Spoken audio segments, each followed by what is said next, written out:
여러분 안녕하십니까. 저는 황작가입니다. 황작가의 책 읽기 총균세 읽기를 이어가겠습니다. 네, 오늘은 2부에 들어갑니다. 이 책은 1, 2, 3, 4부 이렇게 돼 있지만 그 안에 장들은 번호가 이렇게 이어집니다. 그래서 상당히 저는 그 방식을 좀 선호하는데요. 이 책이 아마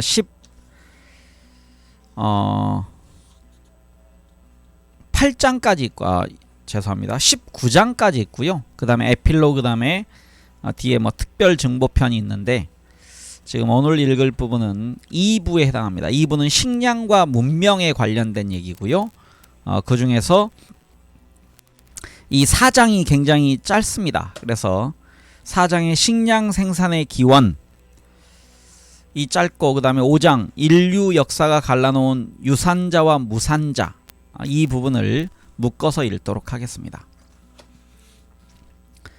네, 우리 책의 117쪽부터 읽어갑니다. 제4장 식량 생산의 기원. 식량 생산은 간접적으로 총기, 병원균, 쇠가 발전하는 데 필요한 선행 조건이었다. 그러므로 각 대륙의 민족들이 언제 어떻게 농경 민이나 목축민이 되었는가 하는 시기와 지리적 차이는 그 이후 각 민족의 대조적인 운명을 결정한 주요 원인이었다. 내용 소개가 되어 있습니다. 네, 읽어가겠습니다. 밑에 소제목은 식량 생산의 시작, 시기와 지리적 변동 관계입니다. 1956년에 나는 몬태나주에서 프레드 허시라는 나이 많은 농부의 농장에서 일하며 10대의 여름을 보냈다. 스위스에서 태어난 프레드는 역시 10대였던 1890년대에 몬테나 서남부로 왔다. 그는 그 지역에서 처음으로 농장을 일으킨 사람들 가운데 한 명이었다.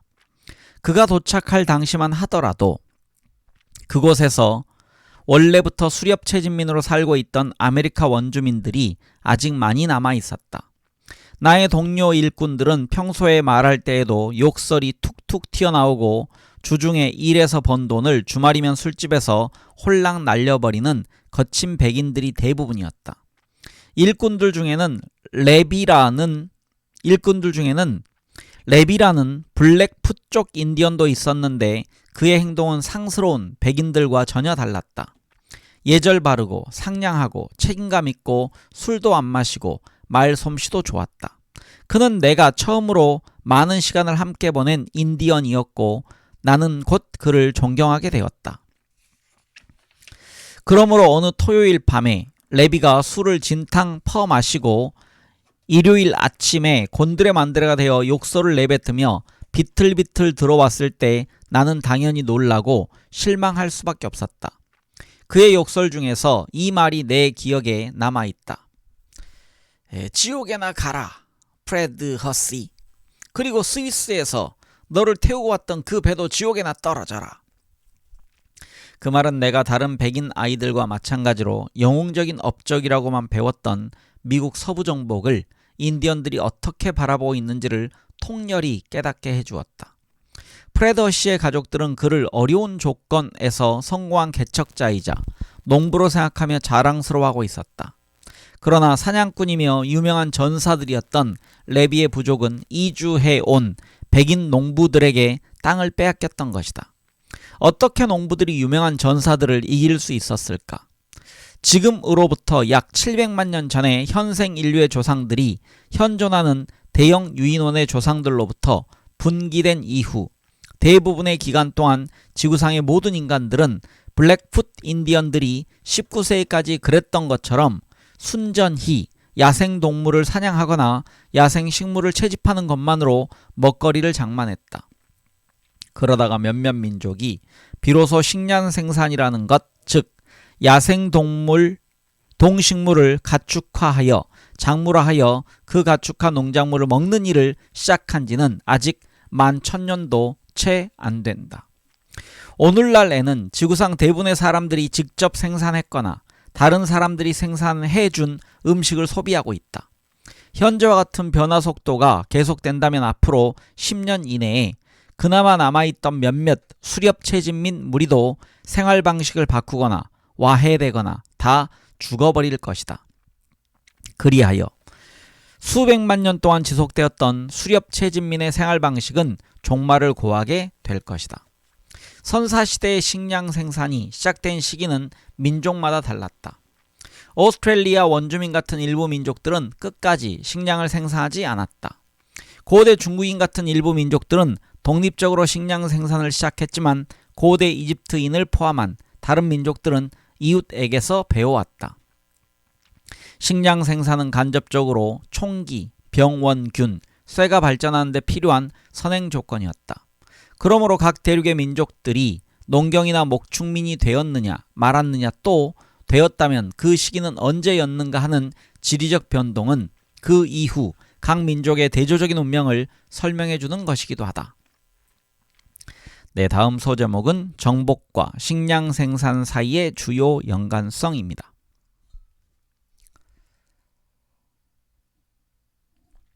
앞으로 6장에 걸쳐 우리는 식량 생산에서 지리적 차이가 어떻게 나타났는지 살펴볼 것이다. 그 전에 이 장에서는 우선 피사로가 아타우알파를 사로잡고 프레드 허시의 동족들이 레비의 동족들을 쫓아낼 수 있게 했던 여러 이점들과 식량 생산 사이에 존재하는 주요 연관성들부터 더듬어 보기로 하자. 첫 번째 연관성은 가장 쉽게 생각할 수 있는 것으로 소비할 수 있는 열량이 많다면 그만큼 사람들도 많아진다는 사실이다. 야생 동식물 중에서 인간이 먹을 수 있고 사냥 또는 채집할 만한 가치가 있는 종은 소수에 불과하다. 나머지 대부분의 종은 음식으로서 쓸모가 없다. 다음과 같은 이유 중에서 한 가지 또는 그 이상에 해당되기 때문이다. 소화가 안 되거나 나무 껍질, 독이 있거나 모나크 나비와 광대버섯, 영양가가 낮거나 해파리, 까서 먹기가 따분하거나 아주 작은 견과류, 채집하기 어렵거나 대부분의 유충, 사냥하기에 위험한 경우 콧불소 등이다. 육지에 존재하는 생물 자원, 즉 현존 생물의 총량의 대부분을 차지하고 있는 것은 목질과 잎인데 그 대부분은 우리가 소화시킬 수 없는 것들이다.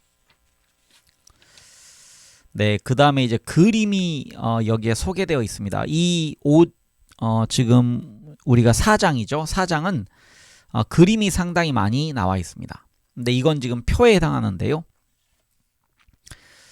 표를 여러분들이 책을 가지신 분들은 좀 보셔야 될 텐데 그냥 밑에 있는 설명만 읽어드리겠습니다. 궁극적 요인들 가로 열고 대륙 축의 방향 따위로부터 특정 인간 집단이 다른 집단을 정복할 수 있게 해주는 직접적 요인들, 총, 말, 질병 따위로 이어지는 인과관계의 개요도, 예를 들어 인류의 여러 유행병은 가축화, 작물화에 적합한 야생 동식물종이 많은 지역에서 진화했는데 그 까닭은 농작물과 가축을 확보함으로써 유행병이 만연할 수 있는 조밀한 사회가 형성되었고 또한 가축화된 동물의 병원균에서 그와 같은 질병이 진화했기 때문이다 라고 되어 있습니다. 표가 좀 읽기에는 복잡합니다만 여러분이 책을 가지신 분들은 한번 참고해서 보시기 바랍니다. 글의 내용으로 다 소개되어 있습니다. 네, 글 읽기를 이어가겠습니다. 사람이 먹을 수 있는 얼마 안 되는 동물종과 식물종들만 선택하여 키움으로써 그것들이 일정한 넓이의 땅에서 전체 생물자원의 0.1%가 아니라 90%를 차지하게 한다면 단위 면적당 얻을 수 있는 식품 열량은 훨씬 더 많아진다.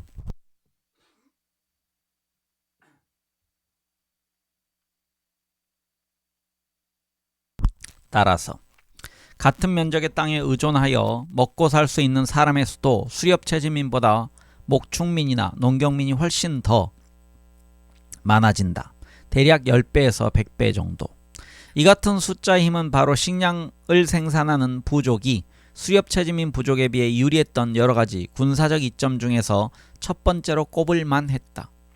가축을 소유한 인간 사회의 경우 가축이 인간에게 먹거리를 제공하는 데는 4가지 방식이 있다. 고기, 젖, 비료를 주고 쟁기를 끄는 것이다. 그 가운데 첫선에 꼽히는 가장 직접적인 것은 가축화된 동물들이 각 사회에서 야생 사냥감을 대신하여 주된 동물성 단백질 공급원이 되었다는 점이다. 예를 들어 오늘날의 미고기는 동물성 단백질의 대부분을 소, 돼지, 양, 닭 등에서 얻으며 사냥하여 잡은 사슴고기 따위는 어쩌다가 맛보는 별미일 뿐이다. 또한 가축 중에서 일부 대형 포유류는 젖과 버터, 치즈, 요구르트 등의 유제품을 제공하기도 했다. 젖을 짜는 포유류에는 소, 양, 염소, 말, 술록, 물소, 야크, 그리고 단복낙타와 쌍복낙타가 있다. 그 포유류들은 도살하여 고기를 소비하는 것보다 몇 배나 많은 열량을 일생 동안 우리에게 베풀어 준다. 가축화된 대형 포유류는 작물화된 식물과 더불어 두 가지 방식으로 상호작용을 하여 수확량을 증대시킨다. 첫째, 현대의 정원사나 농부들도 경험을 통해 잘 알고 있듯이 분뇨를 비료로 사용하면 수확량이 크게 증가한다. 현대에는 화학공장에서 합성 비료를 만들지만 대부분의 사회에서는 아직도 동물, 특히 소가 중요하지만 아울러 야크나 양 따위의 분뇨가 농작물을 재배하는 비료의 주 원료로 사용된다. 전통 사회에서 분뇨는 불을 피우기 위한 연료로서도 귀중한 것이었다. 가축화된 포유류 중에서 가장 큰 종들이 쟁기를 끌어 종전에는 농경을 하기 어려웠던 땅을 경작할 수 있게 한 것도 작물화된 식물과의 상호작용이었다. 쟁기를 끄는 동물에는 소, 말, 물소, 발리소, 그리고 야크와 소의 잡종 등이 있었다. 그 동물들의 가치를 잘 보여주는 한 예가 있다. BC 5000년 직전에 발생했던 이른바 선형 토기 문화는 원래 땅을 파는 막대기만 하나 있어도 경작할 수 있을 만큼 흙이 무른 곳에 국한되어 있었다. 여기서 선형 토기 문화 다음에 설명이 있습니다. 유럽의 신석기 문화라고 되어 있습니다. 그러다가 1000년 이상의 시간이 흐른 후 소가 끄는 쟁기가 사용되기 시작하면서 비로소 농경민들은 흙이 단단하고 질긴 풀뿌리가 뒤엉켜 경작하기는 어렵지만 면적은 훨씬 더 넓은 지역에까지 경작지를 확대할 수 있었다. 마찬가지로 북아메리카 대평원의 남아메리카 원주민, 농경민들도 각 유역에서는 일찍부터 농작물을 길렀지만 풀뿌리가 뒤엉킨 드넓은 산지에서는 19세기의 유럽인들과 함께 동물이 끄는 쟁기가 도입된 뒤에야 비로소 농경이 시작되었다. 이상은 동식물의 가축화, 작물화로 인하여 수렵 채집 생활보다 더 많은 먹거리를 확보하게 됨으로써 인구가 조밀해지는 직접적인 효과들이다. 한편 그보다 간접적인 효과는 식량 생산을 위해 어쩔 수 없이 택해야 하는 정주형 생활의 영향들이다. 수렵 채집민은 야생 먹거리를 찾아서 이동하는 경우가 많지만 농경민은 밭과 과수원 주변을 떠날 수 없다. 그리하여 일단 거처가 고정되면 그때부터는 산아 간격을 단축시킬 수 있기 때문에 인구 밀도가 높아진다. 산아란 얘기는 애를 낳는다는 얘기입니다. 네, 다음 소제목은 정착생활에 따른 가축화와 작물화의 이점과 그 영향입니다. 수렵 채집민의 어머니가 야영지를 옮길 때는 몇 가지 소지품과 함께 단 한 명의 아이만을 옮길 수 있을 뿐이다. 그러므로 먼저 태어난 아이가 뒤처지지 않고 부족을 따라갈 수 있을 만큼 걸음이 빨라질 때까지는 다음 아이를 낳을 수 없는 것이다. 실제로 유랑 생활을 하는 수렵 채집민들은 수유기의 무월경, 금욕, 유아살해, 낙태 등을 통하여 4년 정도의 터울을 유지한다. 그와 대조적으로 정주형 사회에서는 어린 아이들을 데리고 다니는 문제로 고민할 필요가 없으므로 제대로 먹일 수만 있다면 얼마든지 나올 수 있다. 농경민족의 산하 간격은 약 2년으로 수렵 채집민의 절반에 불과하다. 직접적으로 식량 생산을 하는 농경민족들은 출산율이 높고 단위 면적당 더 많은 사람들을 먹여 살릴 수 있기 때문에 수렵 채집민보다 인구 밀도가 훨씬 더 높아진다. 정착 생활의 또 다른 영향은 잉여 식량을 저장할 수 있게 해준다는 점이다. 저장한 식량을 가까이서 지키지 않는다면 굳이 저장할 필요가 없기 때문이다. 일부 유랑형 수렵채집민들도 가끔은 며칠 만에 소비할 수 있을 만큼 많은 먹거리를 저장할 때가 있지만 어차피 그것을 지킬 방법이 없으므로 그러한 횡재는 그들에게 별로 소용이 없다. 그러나 식량을 생산하지 않는 기능 전문가들을 먹여 살리기 위해서는 저장한 음식이 필수적이다. 더구나 전문가들만 사는 마을들을 부양하기 위해서라면 더 말할 나위도 없다. 그러므로 유랑형 수렵채집민 사회에는 전업식 전문가들이 거의 또는 전혀 없고 정주형 사회에서 처음으로 나타난다. 그러한 전문가의 유형 중에는 왕과 관료도 있다.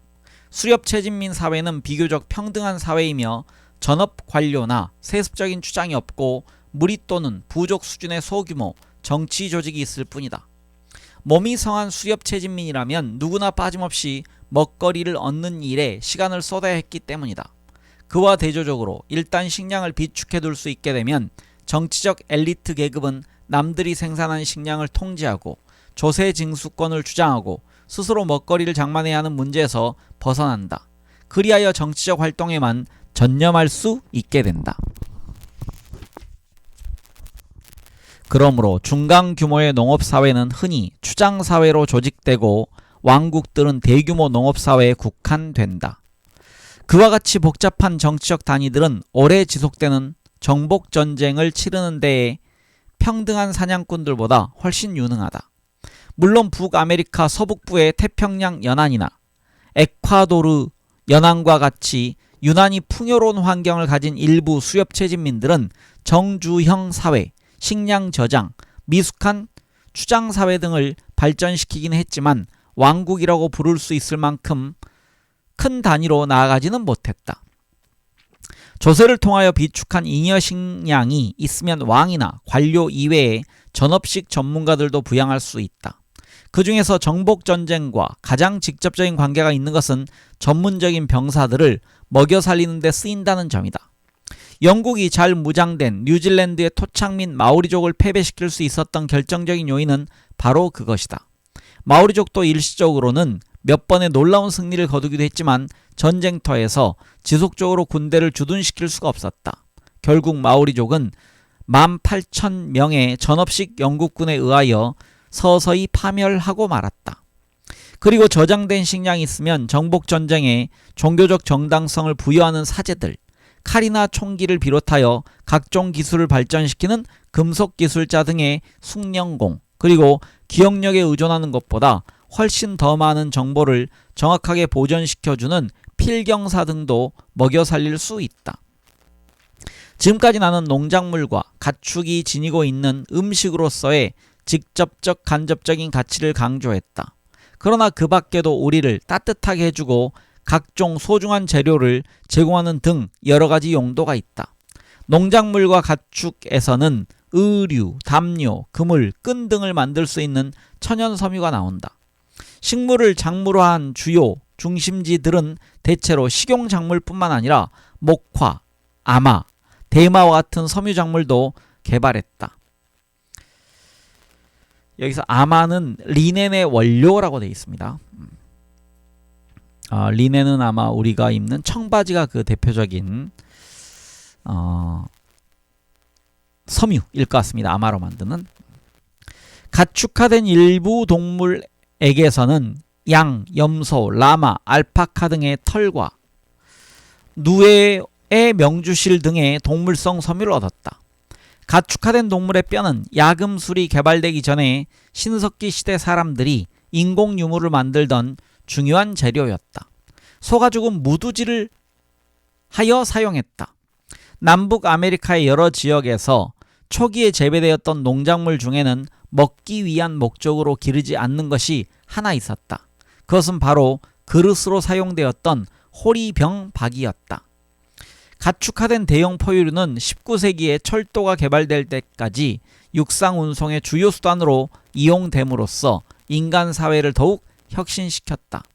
동물을 가축화하기 전에는 육지에서 물자나 사람을 운반하는 수단이라고는 인간의 등밖에 없었다. 대형 포유류가 그것을 바꿔놓았다. 인류 역사상 처음으로 육지에서 사람들뿐 아니라 무거운 물자까지 대량으로 멀리 신속하게 운반하는 일이 가능해졌다. 가축화된 동물 중에서 타고 다닐 수 있는 것들은 말, 당나귀, 야크, 술록, 그리고 단봉낙타와 쌍봉낙타 등이었다. 이 5종의 동물과 라마는 짐을 나르는 데에도 이용되었다. 소와 말은 수레를 끌었고 술록과 개는 북극 지방에서 썰매를 끌었다. 말은 유라시아 대부분의 지역에서 장거리 운송의 주된 수단이 되었다. 가축화된 낙타류 3종, 단봉낙타, 쌍봉낙타, 라마는 북아프리카와 아라비아, 중앙아시아, 안데스 등지에서 각각 유사한 역할을 담당했다. 동식물의 가축화, 작물화가 정복전쟁에 가장 직접적으로 기여한 것은 유라시아의 말이었다. 고대 전쟁에서 말의 군사적 역할은 지프나 셔먼 탱크에 필적하는 것이었다. 제3장에서 언급했듯이 말이 있었기 때문에 코르테스와 피사로는 적은 수의 모험가들을 이끌고 아스텍 및 잉카 제국을 전복시킬 수 있었다. 그보다 훨씬 오래전 BC 4000년경에 안장도 없이 말을 타던 시대에도 말은 아마 인도 유럽어를 쓰던 사람들이 우크라이나에서 서쪽으로 팽창한 배경이 된 군사적 요소였을 것이다. 그 언어들은 결국 바스크어를 제외한 초기 소유럽의 언어들을 모조리 대체하게 되었다. 그 이후 말에 멍에를 씌워 마차를 비롯한 탈 것에 연결시키기 시작했을 때 BC 1800년경에 발명된 말이 끄는 전차도 역시 근동 지중해 연안 중국 등의 전쟁 양상을 혁신시켰다. 예를 들자면 BC 1674년 말 덕택의 이방인인 힉소스인 가로 열고 시리아와 팔레스타인의 유목민족이 당시 말이 없었던 이집트를 정복하여 잠시나마 파라오로 군림하기도 했었다. 다시 그 이후에 안장과 등자가 발명되었을 때는 훈족을 비롯한 아시아 스텝 지역의 여러 민족들이 말 덕분에 로마 제국과 그 뒤를 이은 국가들을 차례로 위협할 수 있었다. 그 영향은 AD 13세기와 14세기의 몽골이 아시아와 러시아의 많은 지역을 정복하면서 절정에 달했다. 그러다가 제1차 세계대전 때 트럭과 탱크가 도입되면서 마침내 말을 대신하여 전시의 신속한 운송수단이나 공격용 탈 것으로의 주된 역할을 담당하기 시작했던 것이다. 단봉낙타와 쌍봉낙타도 각자의 지리적 범위 안에서 말과 유사한 군사적 역할을 수행했다. 이상의 모든 실예에서 가축화된 말 또는 낙타를 가진 민족이나 그것을 이용하는 더 나은 방법을 개발한 민족들은 그렇지 못한 민족들에 비하여 막강한 군사적 이점을 누렸다. 정복전쟁에서 말에 못지않게 중요했던 것은 가축화된 동물과 더불어 인간 사회에서 진화한 병원균이었다. 천연두, 홍역, 인플루엔자 등의 전염병들은 원래 동물에게서 퍼져 있던 매우 유사한 조상병원균에서 나온 것인데 각각 돌연변이를 거쳐 인간의 병원균으로 특수화되었다. 동물을 가축한 사람들은 새로 진화한 병원균에 제일 먼저 희생되었지만 사람들은 곧 새로운 질병에 대하여 상당한 저항력을 진화시켰다. 그렇게 부분적으로나마 면역성을 지닌 사람들이 일찍이 그 병원균에 노출된 적이 없었던 사람들과 접촉하게 되면 당장에 유행병이 돌기 시작하여 심한 경우 전체 인구의 99%까지 몰살되기도 했다. 궁극적으로 가축화된 동물에게서 얻은 병원균들은 나중에 유럽인들이 아메리카, 오스트레일리아, 남아프리카 공화국, 태평양의 여러 섬 등지의 원주민들을 정복할 때에도 결정적인 역할을 담당했던 것이다. 간단히 말해서 동식물의 가축화와 작물화는 곧 훨씬 더 많은 식량과 조밀한 인구를 의미했다. 그 결과 잉여 식량이 생겼고 또한 일부 지역에서는 동물을 이용하여 그와 같은 잉여 식량을 운반할 수 있는 수단이 생겨났다. 그 두 가지는 정치적으로 중앙 집권화되고 사회적으로 계층화되고 경제적으로 복잡하고 기술적으로 혁신적인 정주형 사회로 발전하는데 필요한 선행 조건이었다. 그러므로 가축화, 작물화된 동식물이 있느냐 없느냐의 문제는 유라시아에서 제국, 문자, 쇠무기 등이 제일 먼저 발달했고 다른 대륙에서는 그보다 늦어지거나 끝까지 발달하지 못했던 이유를 설명해주는 궁극적 원인이 된다. 말과 낙타의 군사적 쓰임새와 동물에게서 얻은 병원균의 살상력을 마지막으로 우리가 앞으로 자세히 살펴보게 될 식량 생산과 정복 사이의 여러 연관성들이 모두 드러났다. 네, 다음 5장으로 넘어가겠습니다. 5장. 5장의 제목은요. 인류 역사가 갈라놓은 유산자와 무산자라고 되어 있습니다. 인류 역사는 대부분 유산자와 무산자, 즉 농업의 힘을 가진 민족과 못 가진 민족 사이에 불평등한 갈등 관계로 이루어져 있다. 식량 생산이 시작된 시기와 지역에 따라 크게 달랐던 이유는 다시 읽겠습니다. 식량 생산이 시작된 시기가 지역에 따라 크게 달랐던 이유는 어디에 있었을까? 어떤 민족이 역사의 무산자가 되고 유산자가 되는지를 결정했던 각종 전개 과정에 대해 알아본다. 네, 다음 소제목은 유산자와 무산자의 불평등한 갈등 관계입니다.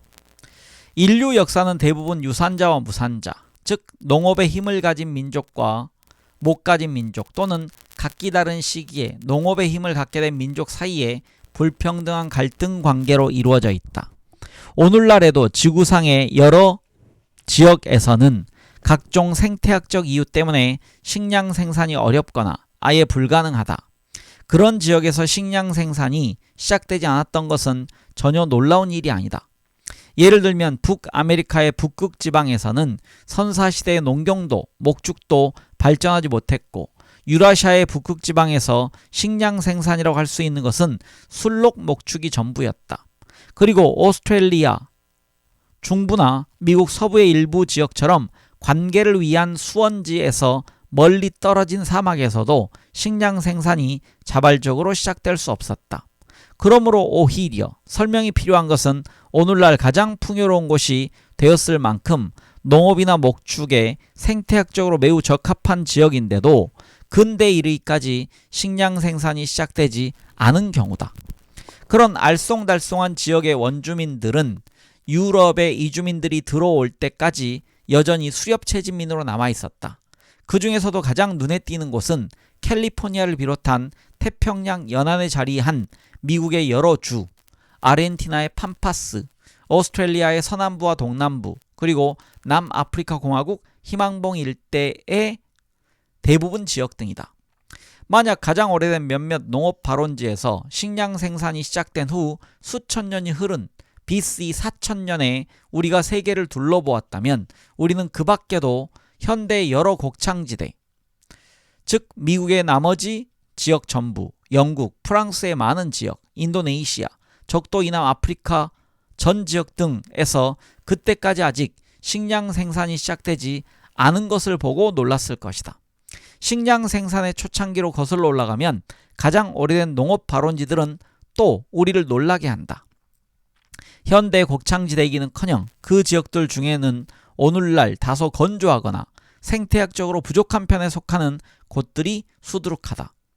이라크와 이란, 멕시코, 안데스 일대, 중국의 일부 지역, 아프리카의 사헬지대 등이 그렇다. 여기서 사헬지대는 사하라 사막 주변 지대입니다. 어째서 그렇게 농업 한계선에 가까운 듯한 지역에서 식량 생산이 제일 먼저 시작되었으며 오늘날 가장 비옥한 농경지나 목초지에서는 오히려 늦어졌을까? 식량 생산이 시작된 방식의 지리적 차이도 역시 알쏭달쏭하다. 몇 군데에서는 그 지역 사람들이 직접 그 지역의 동식물을 가축화, 작물화함으로써 독립적으로 식량 생산이 발전했다. 그러나 대부분의 지역은 다른 곳에서 이미 가축화, 작물화된 농작물이나 가축을 들여왔을 뿐이므로 식량 생산 방법을 수입한 셈이다. 이 같은 비독립적 발원지들은 선사시대에 가축과 작물 이 들어올 때부터 이미 식량 생산에 적합한 곳이었다. 그렇다면 그곳 사람들은 왜 자기 지역의 동물과 식물을 가축화, 작물화하여 외부의 도움 없이 스스로 농경민이나 목축민이 되지 않았을까? 식량 생산이 독립적으로 시작된 지역들에서는 어째서 그 시기가 지역에 따라 크게 달라졌을까? 여기서 지역에 따라 다음에 설명이 있습니다. 동아시아에서는 미국 동부보다 수천 년이 빨리 시작되었고 오스트레일리아 동부에서는 끝내 시작되지 않았듯이 라고 설명이 되어 있습니다. 선사시대의 식량 생산을 수입한 지역들에서도 어째서 유럽 서남부가 미국 서남부보다 수천 년이나 앞섰듯이 그 수입 시기가 지역에 따라 크게 달랐을까? 여기서 수입이란 얘기는 식량 생산, 즉 농사 짓는 것을 도입했다는 얘기입니다. 물건을 수입하는 게 아니고요.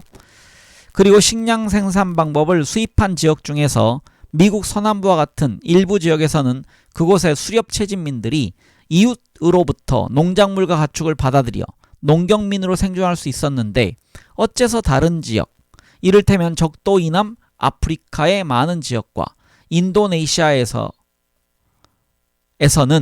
외부 식량 생산자들의 침략으로 그곳에 원래 살고 있던 수렵 채집민들이 송두리째 대체되고서야 비로소 식량 생산이 도입되었을까? 그와 같은 의문들에는 어떤 민족이 역사의 무산자가 되고 또 어떤 민족이 역사의 유산자가 되는지를 결정했던 각종 전개 과정이 내포되어 있다. 네, 다음 소제목은 식량 생산 연대 추정하는 방사성 탄소 연대 측정법입니다. 그 의문들에 대한 해답을 찾으려고 하기 전에 우선 식량 생산이 발원했던 지역들이 어떤 곳인지, 그곳에서 언제 시작되었는지, 그리고 농작물이나 동물이 언제 어디서 처음으로 가축화, 작물화되었는지 확인하는 방법을 먼저 알아야 한다.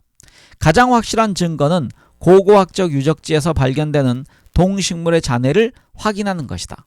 가축화, 작물화된 동식물은 야생이었던 그 조상과는 대개 형태학적으로 다르게 마련이다.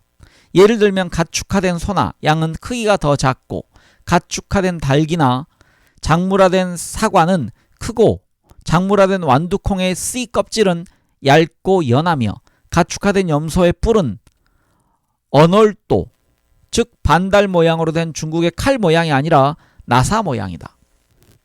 그러므로 연대를 확인한 고고학적 유적지에서 발견되는 가축화, 작물화된 동식물의 잔해는 금방 식별할 수 있다. 그것은 곧 그 시기에 그 지역에서 식량을 생산했다는 강력한 증거가 된다.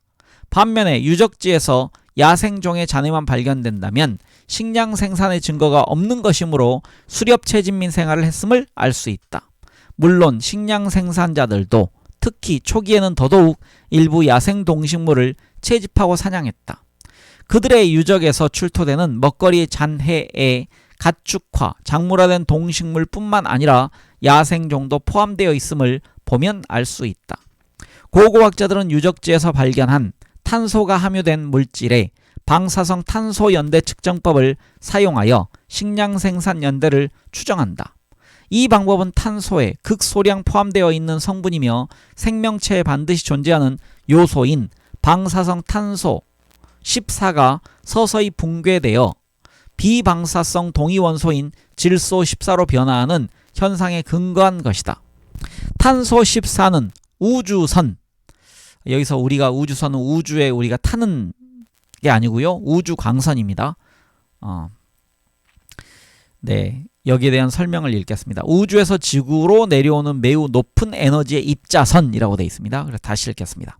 탄소 14는 우주선에 의해서 대기 속에 끊임없이 생성된다.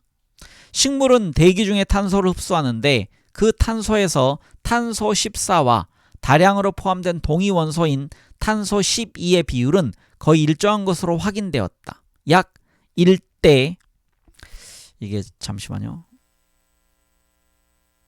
네, 1대 100만 정도 되는 것 같습니다. 식물의 탄소는 그 식물을 먹은 초식동물의 몸을 형성하고 다시 그 초식 동물을 먹은 육식 동물의 몸을 형성한다. 그러다가 식물이나 동물이 죽으면 탄소 14가 붕괴되어 탄소 12로 바뀌기 시작하면서 약 5700년마다 그 함유량이 반으로 줄어든다. 여기 지금 나올 것 같은데 이런 걸 이제 반감기라고 그러죠. 반감기. 약 4만 년이 지난 후에는 탄소 14의 함유량이 매우 적어져서 측정하기 어려워지거나 탄소 14를 함유한 소량의 현대 물질에 오염되어 구별하기가 어려워진다. 따라서 고고학적 유적지에서 나온 물질의 연대는 그 물질의 탄소 14와 탄소 12의 비율을 보고 계산할 수 있다. 방사성 탄소법에는 기술적인 문제점이 많다. 그 중에서 두 가지는 여기서 밝혀둘 필요가 있다. 첫째로 1980년대까지는 방사성 탄소 연대를 측정하기 위해서 비교적 많은 양의 탄소, 즉 몇 그램 정도가 필요했는데 그것은 작은 씨앗이나 뼈에 함유된 것보다 훨씬 많은 양이었다. 그래서 과학자들은 동일한 유적에서 발굴되어 그 식량의 잔해와 관련이 있다고, 즉 다시 말해서 그 식량을 남긴 사람들이 같은 시기에 남긴 것이라고 생각되는 물질에 의존할 수밖에 없을 때가 많았다. 그때 선택되는 전형적인 관련 물질은 불타고 남은 목탄이다. 그러나 고고학적 유적지들이란 여러 가지 물질을 한 날, 한시에 깨끗하게 밀봉한 타임캡슐 같은 것이 아니다. 가령 벌레나 설치류 따위의 땅을 파헤치는 생물들처럼 각각 다른 시대에 남겨진 물질들이 뒤섞일 수도 있다. 그러므로 불타고 남은 목탄 찌꺼기가 수천 년이나 혹은 그 뒤에 죽은 동식물의 잔해에 가까이 있을 수도 있는 것이다. 그래서 오늘날의 고고학자들은 가속 질량 분광법 이라는 신기술을 사용하여 그 문제를 피해가는 경우가 점점 많아지고 있다. 여기서 가속 질량 분광법은요, Accelerator Mass Spectrometry라고 되어 있습니다. 어려운 단어네요. 이어가겠습니다. 그 방법을 쓰면 소량의 샘플로도 방사성 탄소 연대 측정이 가능하므로 작은 씨앗이나 작은 뼈 등의 식량 찌꺼기 하나에서 직접 연대를 측정할 수가 있다. 어떤 경우에는 이 직접적인 새로운 방법, 괄호 열고 여기에도 문제가 없진 않지만 다시 읽겠습니다. 그래서 어떤 경우에는 이 직접적인 새로운 방법으로 측정한 최근의 방사성 탄소 연대와 종전의 간접적인 방법으로 측정한 연대 사이에서 큰 차이가 발견되기도 했다. 그 때문에 논쟁이 시작되고 나서 아직 해결되지 않은 문제 중에서 이 책의 내용과 관련하여 가장 중요한 것은 남아메리카에서 식량 생산이 발원된 시기에 대한 논쟁이다. 1960년대와 1970년대에 행한 간접적 방법에서는 최고 BC 7000년경까지 거슬러 올라가는 연대가 나왔지만 그보다 최근에 직접적 연대 측정에서는 BC 3500년경 이후의 연대가 나오고 있다.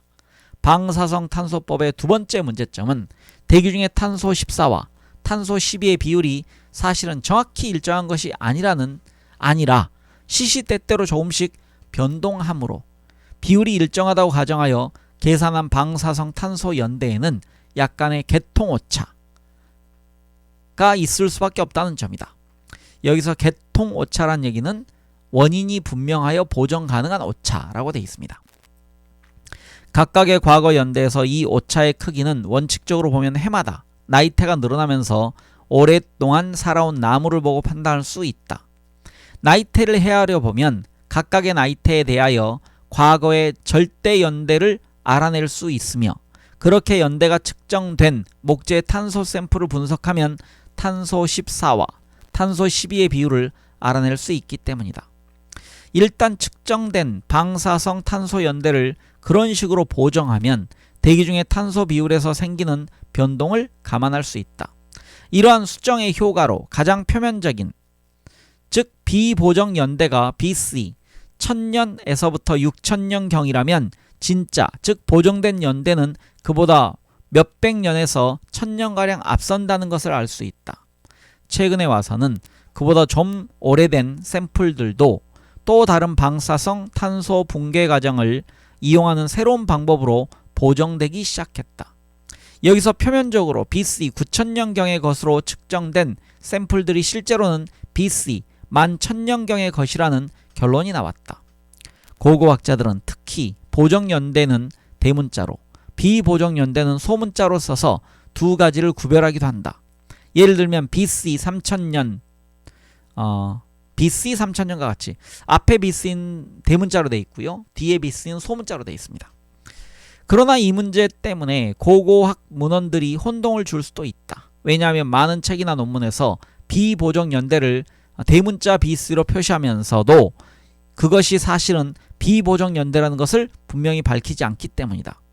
이 책에서 지난 15,000년 이내의 사건들에 대하여 내가 제시하는 연대는 모두 보정연대다. 초기의 식량 생산에 대하여 이 책에서 제시한 연대와 일부 권위 있는 참고 서적의 연대가 서로 일치하지 않는 것도 그 때문인 경우가 많다.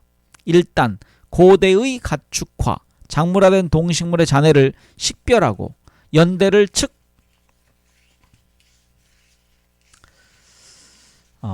그림으로 많이 건너뜁니다.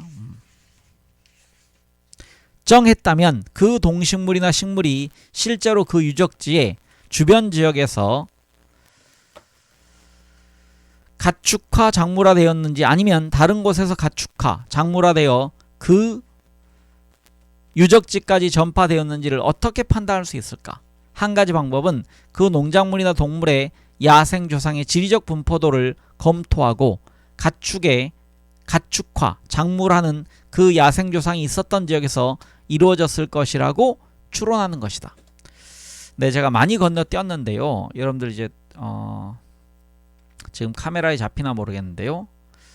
그 중간에 사진들이 있습니다. 이렇게 사진이 좀 책을 가지신 분은 아마 쉽게 보실 텐데, 사진 1에 13,000년 전 북아메리카에 번성했던 클로비스 수렵인이 만든 돌촉이라고 이렇게 되어 있습니다. 그 다음에 지금 잠시만요. 카메라에 보이나? 네. 이렇게 보겠습니다. 제가 읽기가 좀 힘들지만 오른쪽에는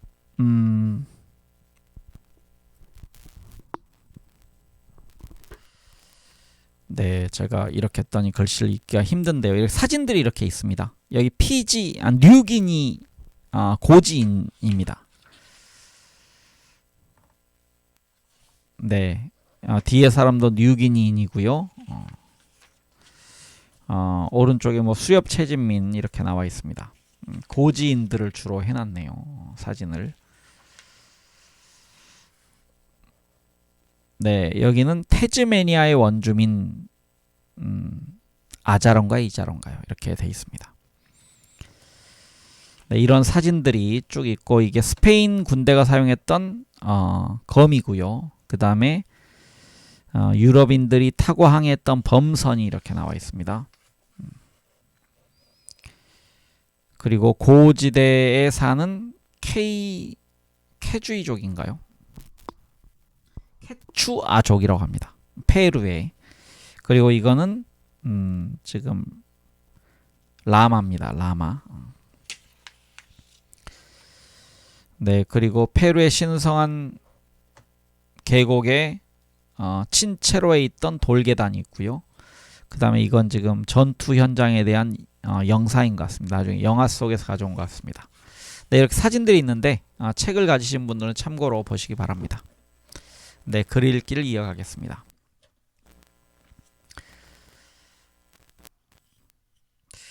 예를 들자면 병아리콩은 전통적인 농경민들에 의해 지중해와 에티오피아에서부터 동쪽 인도에 이르기까지 널리 재배되었다.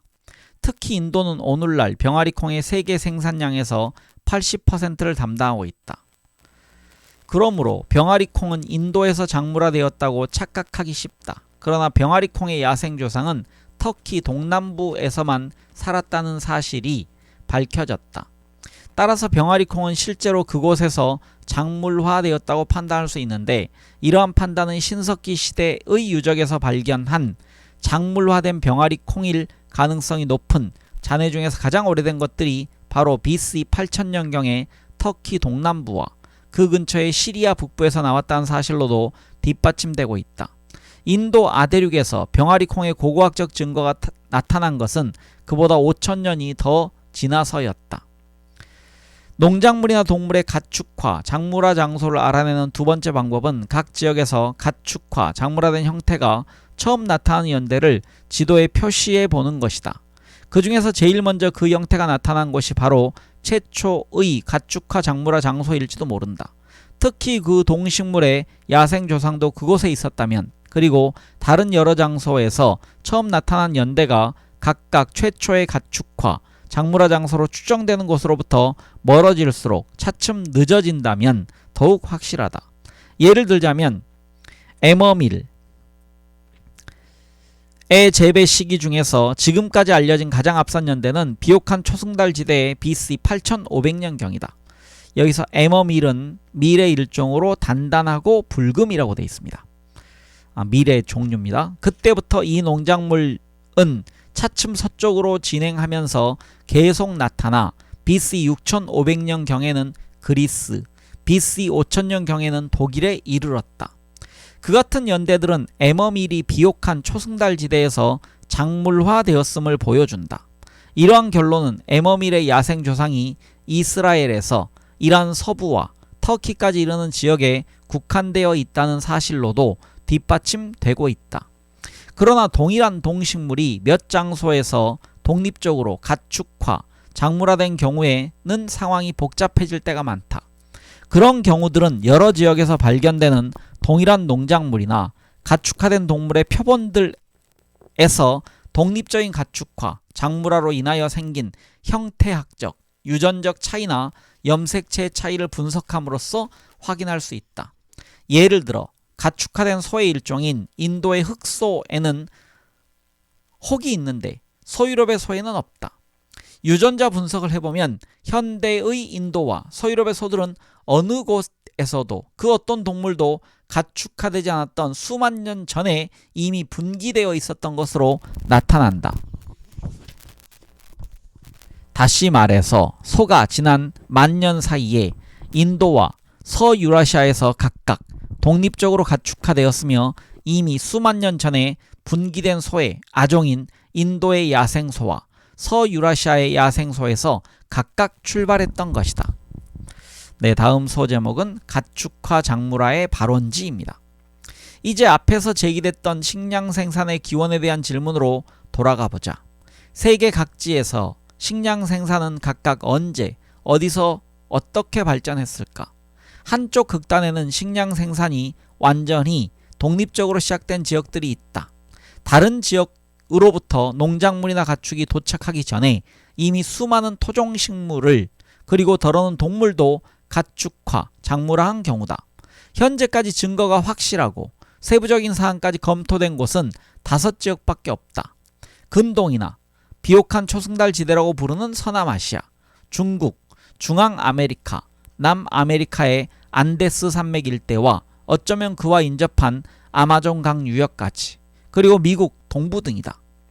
그 같은 중심지들 중에서 일부 또는 전부가 실제로는 북중국의 항허강 유역과 남중국의 양쯔강 유역처럼 식량 생산이 다소 독립적으로 시작된 몇 개의 인접한 중심지들로 구성되어 있는 것인지도 모른다. 식량 생산이 새로이 시작되었던 것이 명백한 그 5지역과 함께 어쩌면 아프리카의 사헬지대, 열대서 아프리카, 에티오피아, 뉴기니의 4지역도 거기에 포함시켜야 할지도 모르겠다. 그러나 그 각각의 지역에 대해서는 불확실한 부분들이 남아있다.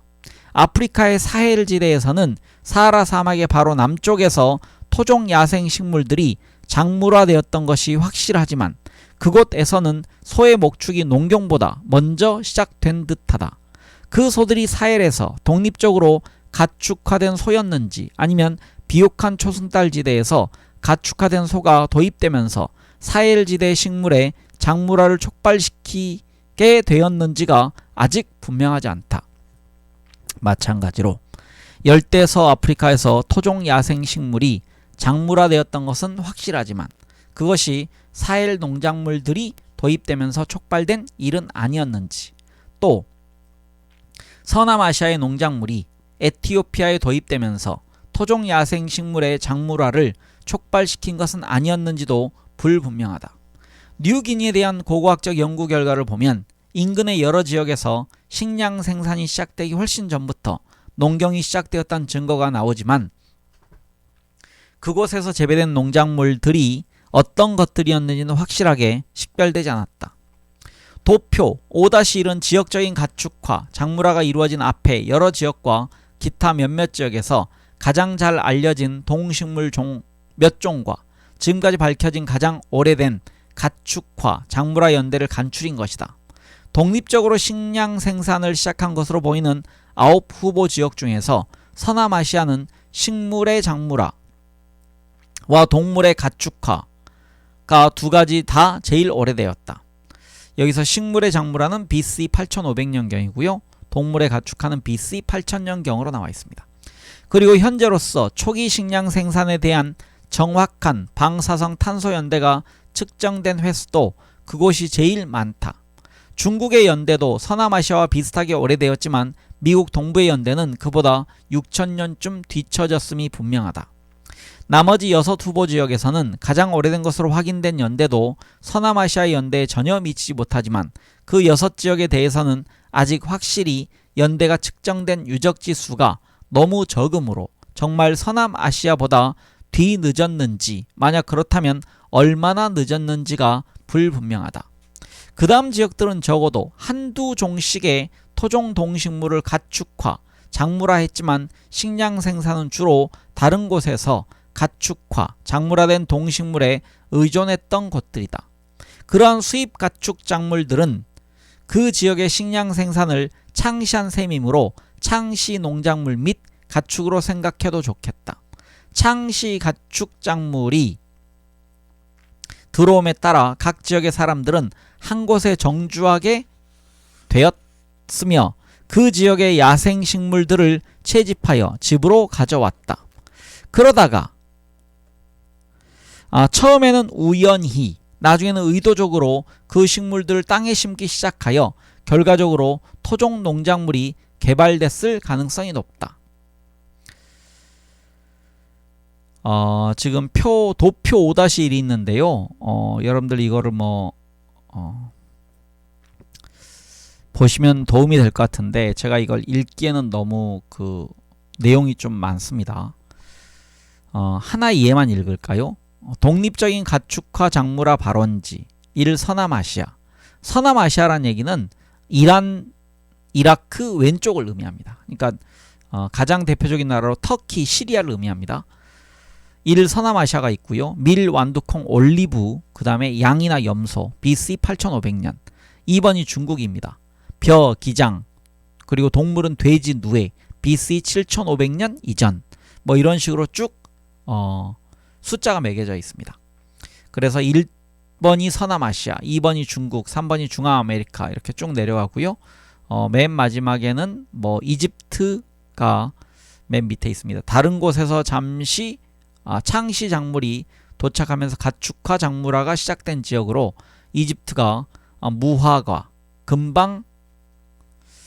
금방동산이가 식물이고요. 그 다음에 동물은 당나귀와 고양이, 그래서 BC 6000년으로 되어 있습니다. 이 표에 나와 있는 가축화 및 작물화는 BC 8500년부터 BC 6000년까지, 그러니까 지금으로 치면은 만년 전, 1500년 전, 그리고 8000년 전쯤에 해당합니다. 네, 읽기를 이어가겠습니다. 그러한 서너 지역에 들어온 창시 가축 작물은 서남아시아로부터 도입된 것들이었다.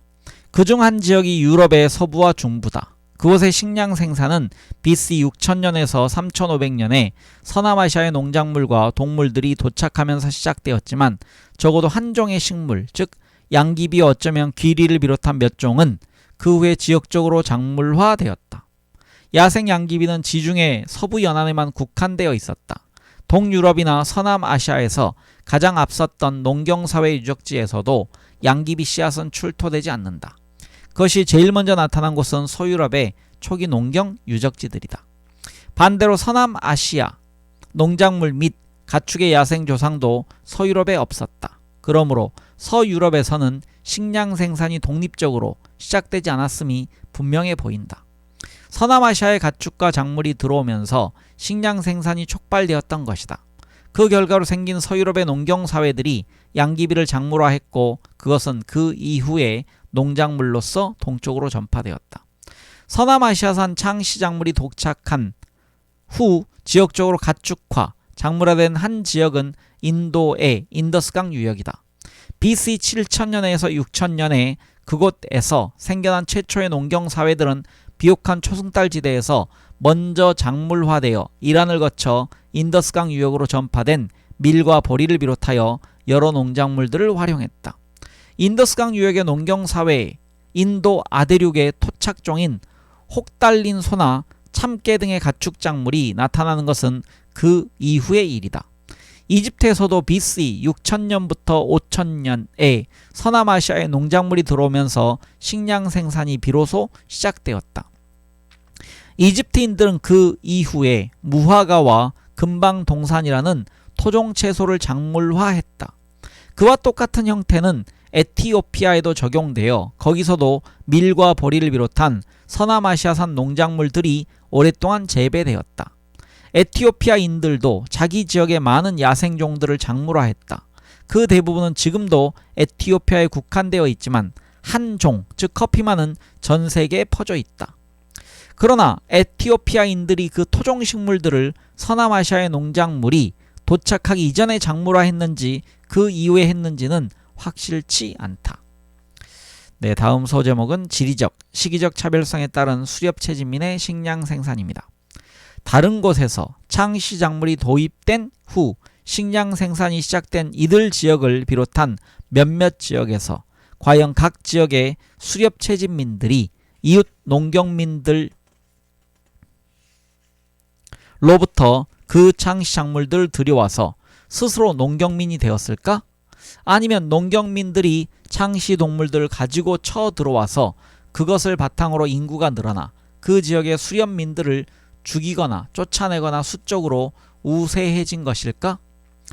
이집트는 전자의 경우였던 것 같다. 그 지역의 수렵채진민들은 야생 동식물을 먹는 기존의 식생활에서 서남아시아의 가축작물과 농경 및 목축 기술을 추가했고 점차적으로 야생 먹거리를 줄여나갔다. 다시 말해서 이집트에서 식량 생산을 시작한 것은 외래 민족이 아니라 외래 동식물이었던 것이다. 유럽의 대서양 연안도 똑같은 경우로 보인다. 그곳의 수렵채진민들은 여러 세기에 걸쳐 서남아시아와의 양과 공유를 받아들인 듯하다. 남아프리카 공화국 희망봉에 사는 코이족 수렵채진민들은 북쪽 지방에서 궁극적으로는 서남아시아에서 양과 소를 받아들여 목축민이 되었다. 그러나 농경민이 되진 않았다. 그와 마찬가지로 미국 서남부의 아메리카 원주민 수렵채진민들도 멕시코에서 들어온 농작물을 받아들여 농경민이 되었다. 지금까지 언급한 네 지역에서 시작된 식량 생산에 대해서는 그 지역의 동식물이 가축화, 작물화되었다는 증거가 거의 없거나 전혀 없지만 반대로 인구가 다른 민족에 의해 교체되었다는 증거도 거의 또는 전혀 없다. 이와 반대되는 극단적인 경우는 외래 동식물은 물론이고 외래 민족이 갑작스럽게 밀려들면서 식량 생산이 시작된 것이 확실한 지역들이다. 확신을 가질 수 있는 이유는 그 도입 과정이 근대에 진행되었고 또 문자를 가진 유럽인들이 개입되어 있었으므로 그들이 수많은 책을 통하여 당시의 상황들을 설명했기 때문이다. 그러한 지역들은 캘리포니아, 북아메리카 서북부의 태평양 연안, 아르헨티나의 팜파스, 오스트레일리아, 시베리아 등이다. 불과 몇 세기 전까지만 하더라도 그 지역들은 아직 수렵채진민들이 차지하고 있었다. 앞에 세 지역은 아메리카 원주민들이었고 나머지는 각각 오스트레일리아 원주민과 시베리아 원주민들이었다. 그 수렵채진민들은 밀려드는 유럽의 농경민과 목축민들에 의하여 살해되거나 감염되거나 쫓겨나서 대부분 유럽인으로 교체되고 말았다. 유럽인들은 자기들의 농작물을 가져왔고 그 농작물들이 들어온 후에도 그 지역의 야생종을 작물화하지 않았다. 여기서 예외가 하나 있습니다. 오스트레일리아의 마카다미아 콩을 제외하면 이렇게 되어 있습니다. 이어가겠습니다. 유럽인들이 남아프리카 공화국의 희망봉 일대에 도착하여 만난 사람들에는 코이족 수렵 채집민뿐만 아니라 코이족 목축민들도 있었다. 그들에게는 이미 가축화된 동물들이 있었지만 농작물은 없었다. 그 결과 그곳의 식물종들을 작물화하지 못하고 역시 다른 곳으로부터 들어온 농작물에 의존하는 농경이 시작되었으며 근대에 와서 대량으로 인구가 교체되는 현상이 나타났다. 마지막으로 그와 같이 외부의 가축작물에 의존하는 식량 생산이 갑작스럽게 시작되고 갑자기 인구가 대량으로 교체되는 현상은 선사시대에도 많은 지역에서 나타났던 것으로 보인다. 그러나 선사시대의 인구 교체에 대해서는 문자로 된 기록이 남아있지 않으므로 그 증거는 고고학적 기록에서 찾아내거나 언어학적 증거에서 유추할 수밖에 없다. 가장 확실한 것은 새로 도착한 식량 생산자들과 그들에 의해 교체된 수렵 채집민들의 골격이 서로 현저하게 다르고 그 식량 생산자들이 농작물과 가축뿐만 아니라 토기까지 함께 들여와서 아무런 의문의 여지가 없는 경우들이다.